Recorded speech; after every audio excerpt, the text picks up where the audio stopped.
Bonjour à toutes et à tous, mesdames et messieurs. Merci pour votre fidélité au compte, bien sûr, de cette émission La Plume des journalistes.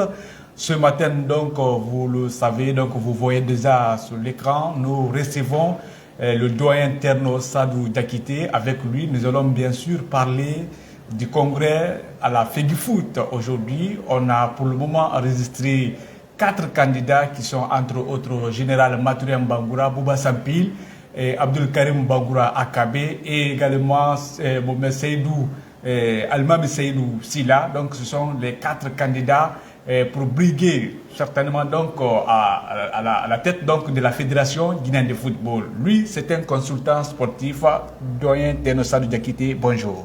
Bonjour et bonjour à vos nombreux auditeurs et téléspectateurs. Voilà, donc nous allons parler donc directement par rapport bien sûr à ce congrès électif donc qui est prévu le 25 novembre prochain. Quelle est votre lecture par rapport à ces 4 candidatures?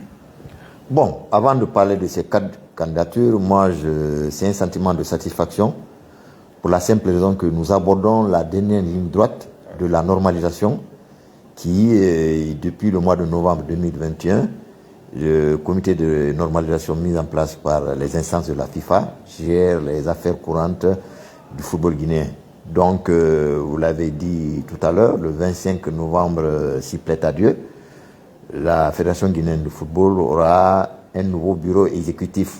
Présidé par qui? C'est la grande interrogation, parce que, vous l'avez souligné tout à l'heure, depuis le 27 octobre, la date butoir pour les candidatures, nous enregistrons 4 candidats, mais selon les dispositions du code électoral, la commission électorale qui a reçu les dossiers a 10 jours ouvrés pour se prononcer et publier la liste des candidatures validées. Donc dans 10 jours, nous saurons avec précision quels sont ceux qui vont, comme vous l'avez dit, briguer la présidence de la Fédération guinéenne de football. Bon, mes impressions, les 4 postulants, ce sont tous des acteurs du football.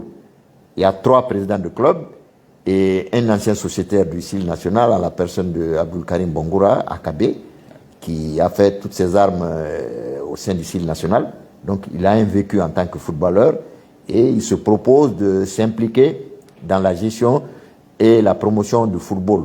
Donc moi je dis, en attendant de connaître les candidatures validées, c'est une très bonne chose que des acteurs de football s'engagent à s'impliquer dans la gestion de la discipline. Voilà, donc bien avant, vous l'avez dit, avant que la commission électorale se prononce par rapport aux candidats qui seront bien sûr retenus. Quand on parle aujourd'hui, souvent, on parle donc des problèmes qui assaillent dans le football guinéen.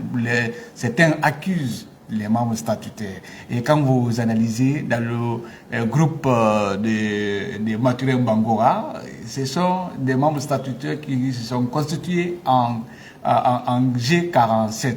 Aujourd'hui, quelle est votre lecture? Est-ce que pour vous, ce n'est pas de déplacer un problème d'un point A à un point B? Oui, l'observation est pertinente. Effectivement, on l'a appris, c'est le G47 qui a présenté la candidature du général Mathurin Bangoura, soit dit en passant, président du club industriel de Kamsar. Bon, l'observation est pertinente parce qu'il faut qu'on fasse très très attention. Les membres statutaires, c'est eux qui désignent les responsables de la Fédération guinéenne de football. Alors, le G47, moi je souhaite qu'il ne devienne pas un groupe de pression. Parce que s'il devient un groupe de pression, il faut le reconnaître, il risque de prendre en otage les destinées du football guinéen. Est-ce que vous comprenez? C'est pourquoi moi j'en appelle à la raison des membres statutaires. Ils ont le libre choix et le droit de choisir qui ils veulent. Ils ont jeté leur dévolu sur le général Mathurin Bangoura. Mais moi je souhaite qu'après les élections, quelle que soit la personne qui sera élue, il faut qu'on cultive la cohésion, la solidarité, que tous les acteurs de football se donnent la main pour tirer vers le haut le football, vers l'objectif de performance et d'excellence. C'est ça mon point de vue. Voilà, donc quand vous analysez également, doyen, par rapport à ces 4 candidats, lequel qui vous a vraiment attiré votre attention concernant son projet? Parce qu'on a suivi la conférence de presse animée par Akabe à son domicile, qui a parlé beaucoup de choses pour le rayonnement de notre football guinéen. Bon, vous savez, ils ont tous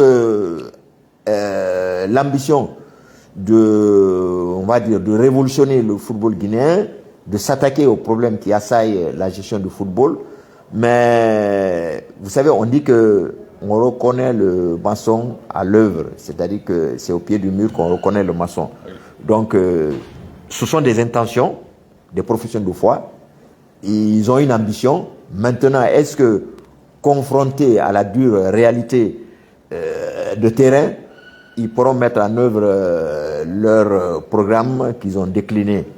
C'est pourquoi, je l'ai dit tantôt, ils sont tous des acteurs de football.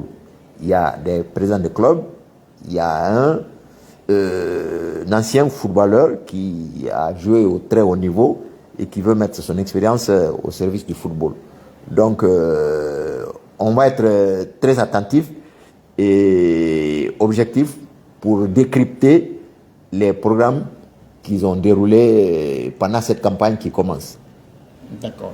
Et voilà, donc vous avez suivi, mesdames et messieurs, lui c'est doyen Terno Sadou Diakité, il est consultant sportif, mais aussi personne ressource au COCAN, comité de pilotage pour l'organisation de la Coupe d'Afrique des Nations ici en République de Guinée. Nous allons aussi aborder le cas donc du CIDI national de Guinée doyen, parce que vous le savez, la Guinée est qualifiée à la CAN Côte d'Ivoire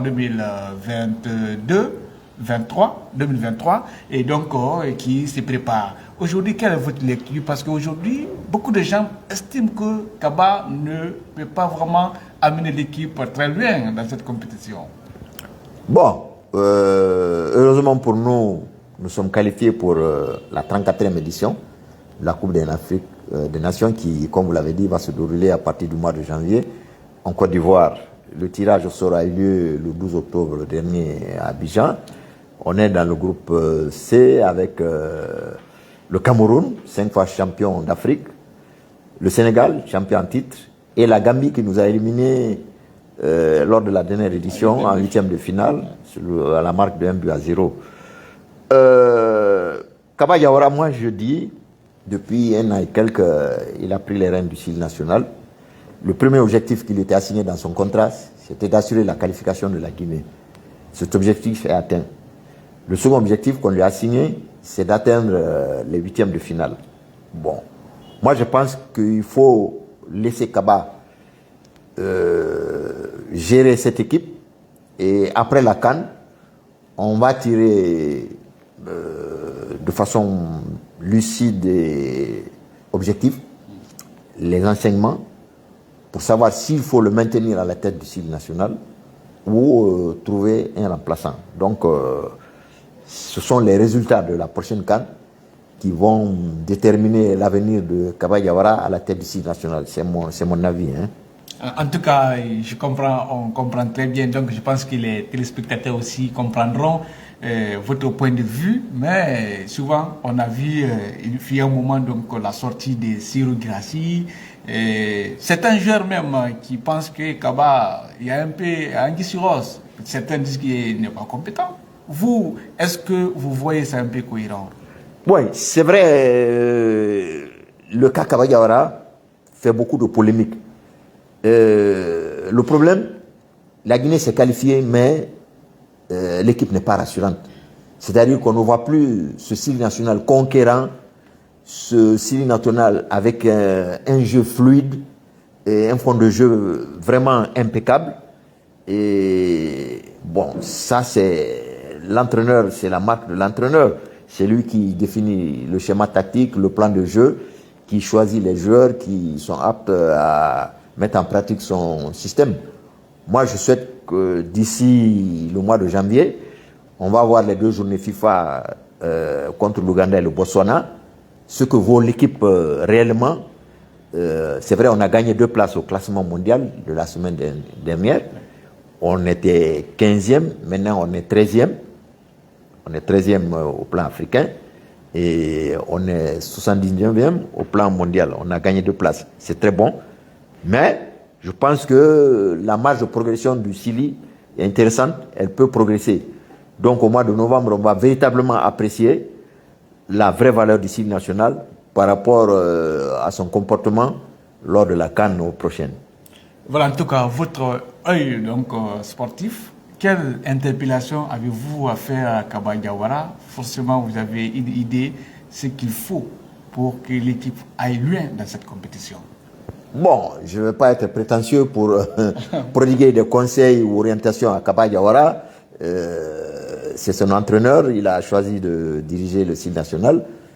Tant mieux pour lui et tant mieux pour nous. Mais, bon, il y a des secteurs de jeu à revoir.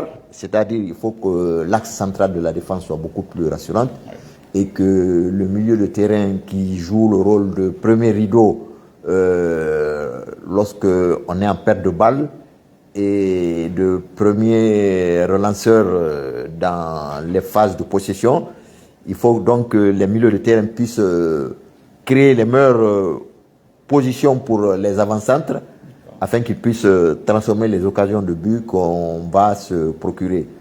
Donc, grosso modo, il faut travailler l'aspect physique et mental.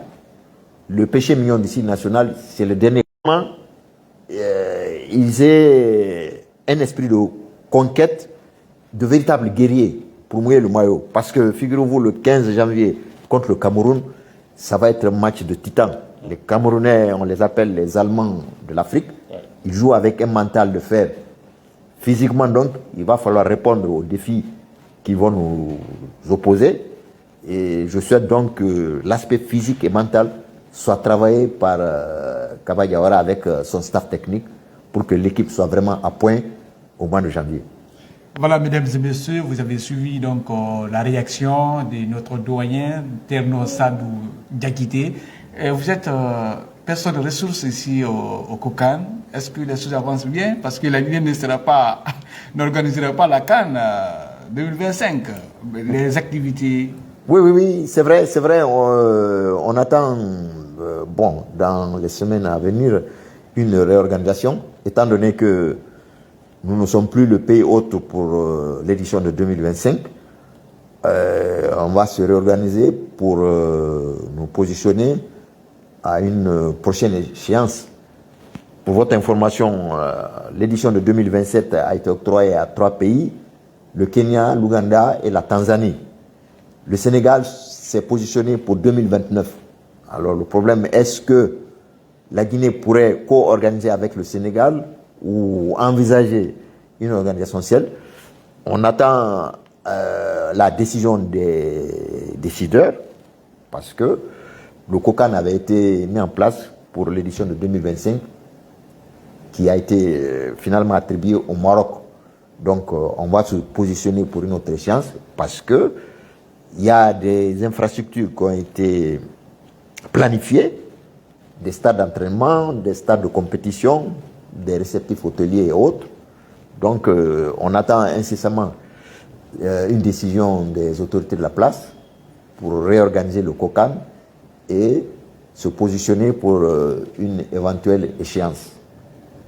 D'accord. Mesdames et messieurs, ça n'est fini votre émission, La Plume des journalistes. Nous vous laissons, mesdames et messieurs, dans l'espoir de vous retrouver très nombreux pour un autre numéro. Merci. Bonne journée à vous.